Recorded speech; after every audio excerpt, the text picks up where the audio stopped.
Today we're going to address one of the biggest areas commonly overlooked in estate planning, protection today while you are living. We'll look at some events that can have devastating effects on individuals and their estates if not planned for appropriately, and we'll talk about the solutions, the power of ancillary documents. Let's start with the greatest area of concern for most individuals, the fear of not having control.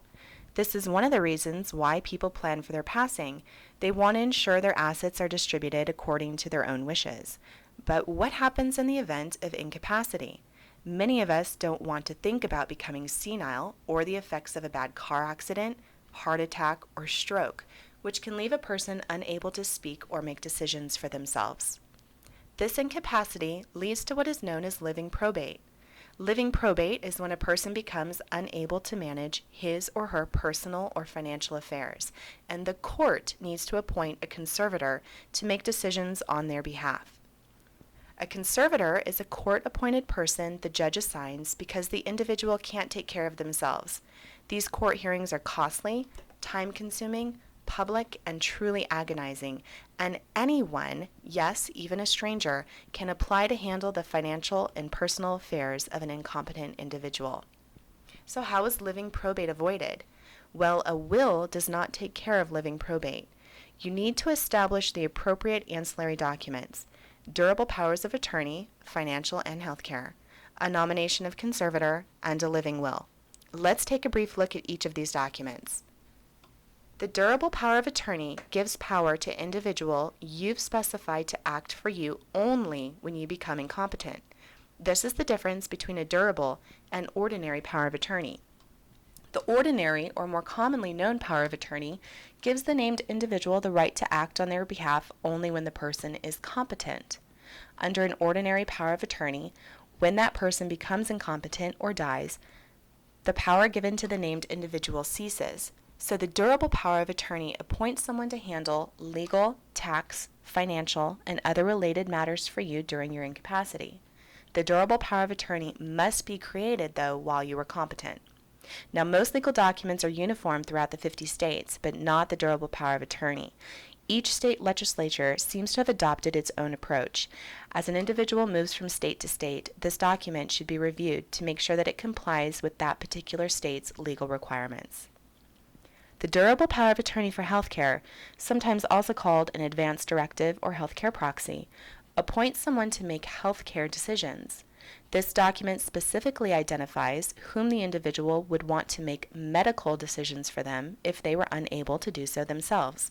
For example, if you're in an auto accident, rushed to the hospital unconscious, and surgery is required, the hospital and doctors would need an authorization to perform the surgery. Such authorization can only be provided by a person who legally holds the durable power of attorney on your behalf. Now, even though a married couple can usually speak for their other half, what happens if both individuals are in the same accident and both are incapacitated? This is why the document is so important. The nomination of conservator document identifies the individual who will be responsible for your person if you become incompetent. They are responsible for your safety and well-being. For example, the individual you name should be the person you would trust to place you in a nursing home if necessary, to provide you with the kindest and finest care possible. No one likes to think about the possibility of going into a home, let alone the whole aging process, and all too often this transition from a home to a nursing home is agonizing. At least the appointment of conservator gives an individual control by naming that person in whom he or she has the greatest trust.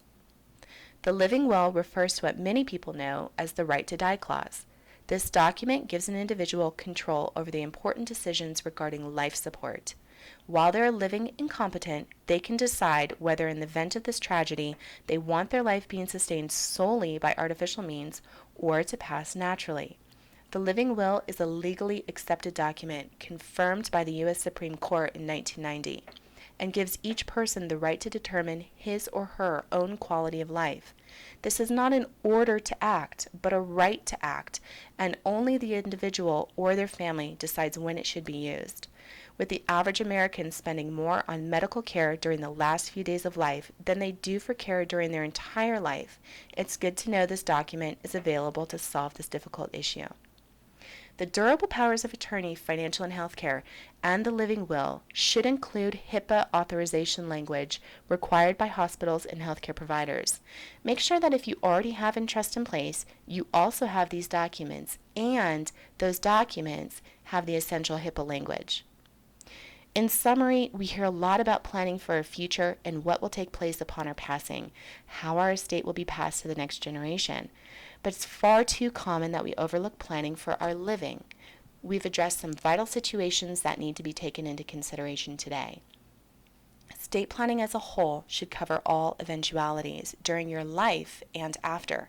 And we know the durable powers of attorney, financial and healthcare, a nomination of conservator, and a living will gives us that much deserved peace of mind.